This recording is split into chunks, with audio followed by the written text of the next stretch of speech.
विकास के इस मॉडल को नहीं स्वीकार कर सकते, विकास के इस मॉडल को कैसे सराहना कर सकते हैं। और यही तो कारण है कि जब डबल इंजन की सरकार विकास कराती है, उन लोगों को तब भी अच्छा नहीं लगा था जब मथुरा वृंदावन नगर निगम घोषित हुआ था। उनको तब भी अच्छा नहीं लगा था जब ब्रज तीर्थ विकास परिषद का गठन हुआ था। उनको तब भी अच्छा नहीं लगा था जब ब्रज तीर्थ विकास परिषद के सभी तीर्थों के साथ साथ मथुरा में मदिरा और मांस की दुकानों को बंद किया गया था। उनको तब भी अच्छा नहीं लगा था, तब भी उनको अच्छा नहीं लगा था। और उनको तब भी अच्छा नहीं लग रहा था जब मुजफ्फरनगर के दंगाइयों के खिलाफ सरकार कार्य कर रही थी। उनको तब भी अच्छा नहीं लगता है जब हम किसी गरीब को फ्री राशन योजना का लाभ देते हैं। जब प्रधानमंत्री मोदी जी देश के 135 करोड़ जनता को फ्री वैक्सीन, सबको वैक्सीन का लाभ देते हैं, उनको तब भी अच्छा नहीं लगता है। उनको तब भी अच्छा नहीं लगता है जब प्रदेश के अंदर सुरक्षा का बेहतर वातावरण और देश के अंदर देश की सीमाएं सुरक्षित होती हैं, तो विपक्ष को वह अच्छा नहीं लगता है।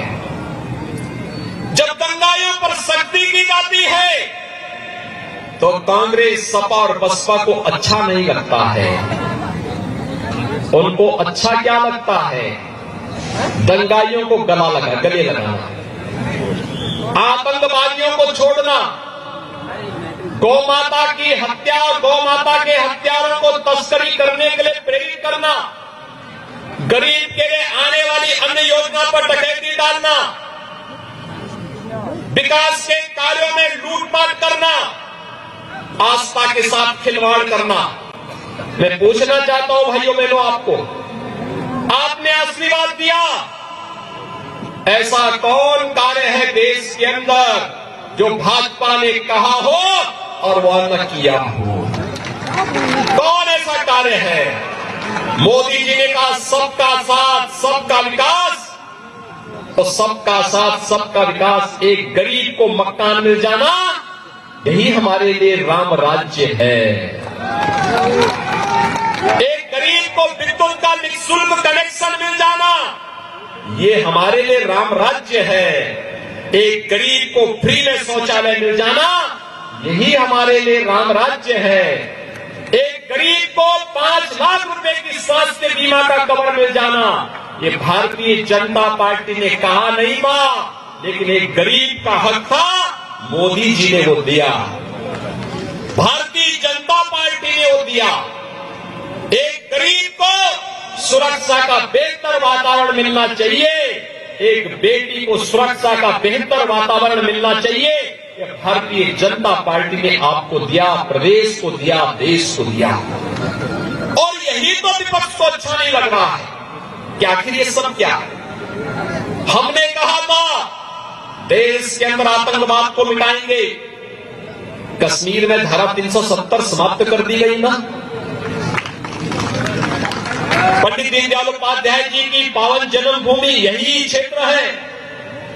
भाइयों बहनों, पंडित दीनदयाल उपाध्याय जी ने जब भारतीय जनसंघ की स्थापना के साथ अपना कार्य संगठन मंत्री के रूप में कार्य प्रारंभ किया था, तब भारतीय जनसंघ ने डॉक्टर श्यामा प्रसाद मुखर्जी जी के नेतृत्व में एक नारा दिया था, एक देश में 2 प्रधान, 2 विधान और 2 निशान नहीं चलेंगे, नहीं चलेंगे।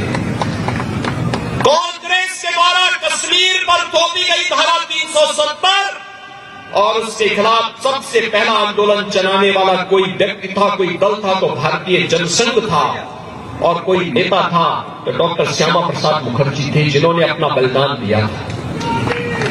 भाइयों बहनों, ये धारा 370 कश्मीर को भारत से अलग थलग करने और भारत के अंदर आतंकवाद को प्रेरित और प्रोत्साहित कर रहा था, लेकिन भारतीय जनता पार्टी की सरकार ने स्वीकार नहीं किया। प्रधानमंत्री मोदी जी ने, गृह मंत्री अमित शाह जी ने जैसे ही मौका मिला एक झटके में 5 अगस्त 2019 को धारा 370 को सदैव के कूड़े के ढेर में डाल करके एक भारत श्रेष्ठ भारत की परिकल्पना को साकार किया।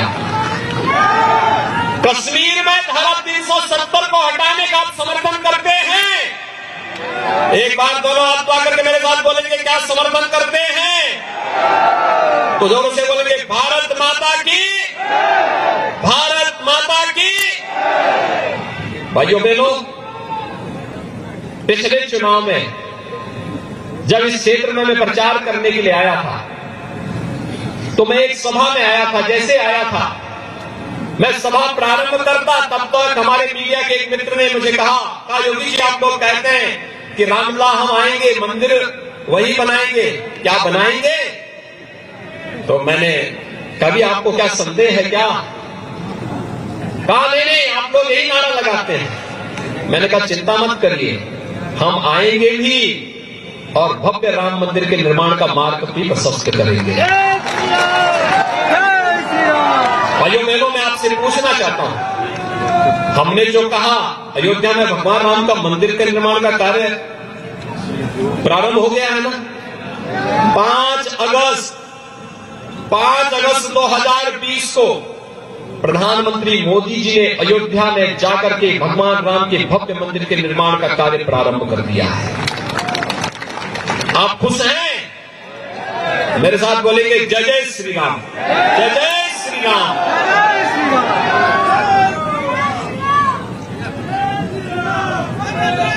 आप सोचिए, आज से 5000 वर्ष पहले इसी मथुरा में कंस के अत्याचार और अन्याय के खिलाफ जब भगवान आए थे, उससे पहले योग माया यहां से विंध्यवासिनी धाम में चली गई थी ना?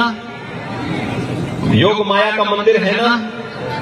देख लिया है ना? बहुत ध्यान से देखे हो ना? दर्शन किए हो ना? और योग माया का मंदिर मां विंध्यवासिनी धाम के रूप में है। मां विंध्यवासिनी धाम का मंदिर संकरी गलियों से होते जाता था। आज वहां पर भव्य धाम बन रहा है मां विंध्यवासिनी का। मिर्जापुर में आप कभी जाकर के देखेंगे, भव्य धाम बन रहा है, बहुत भव्य धाम बन रहा है। मां विंध्यवासिनी की, योग माया की। भाइयों बहनों, यही नहीं, आपने भी 13 दिसंबर को देखा होगा। 13 दिसंबर का कार्यक्रम याद है ना?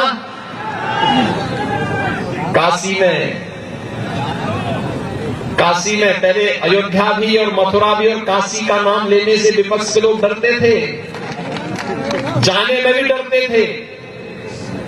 अब तो सब बोल रहे हैं कि हम भी चाहते थे ये करना, क्योंकि उन्हें मालूम है आपकी ताकत।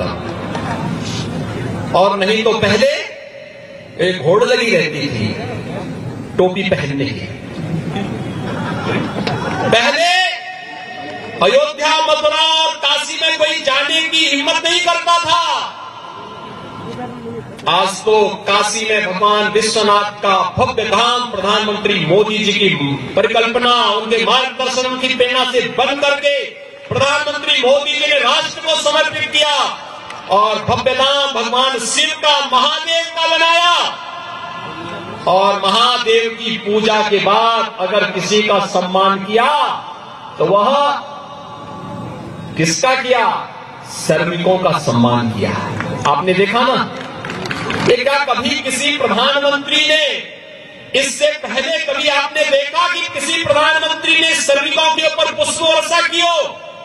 कभी देखा? कभी देखा? मोदी जी ने किया ना? मोदी जी देश के सबसे लोकप्रिय प्रधानमंत्री है ना? देश के अंदर और दुनिया के अंदर भारत का सम्मान बढ़ाया है ना? और श्रमिकों का सम्मान भी किस रूप में? अपने पास बिठा करके। पहले उन्हें बिठाया, प्रधानमंत्री जी खड़े रहे, श्रमिकों को कुर्सियों में बिठाया और फिर अपने हाथों से उनने पुष्प वर्षा की। क्या दृश्य था!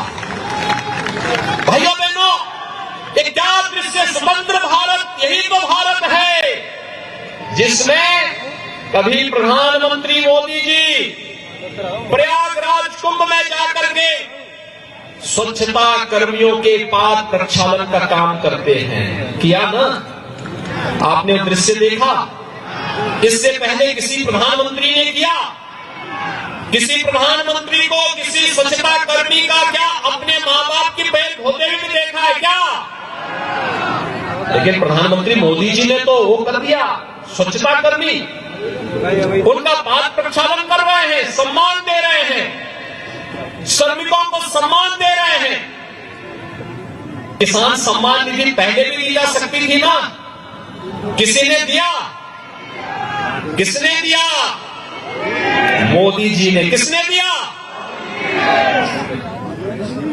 भाइयों बहनों, काशी विश्वनाथ धाम हम सब अपना सौभाग्य मानते हैं कि इन सब कार्यक्रमों के साथ जनता के आशीर्वाद से हम सबको जुड़ने का अवसर प्राप्त हुआ और आनंद और अंतःकरण से आनंद की अनुभूति और ज्यादा होती है जब भगवान शिव के साथ श्रमिकों का सम्मान भी प्रधानमंत्री जी के हाथों से हम लोगों ने वहां पर देखा था।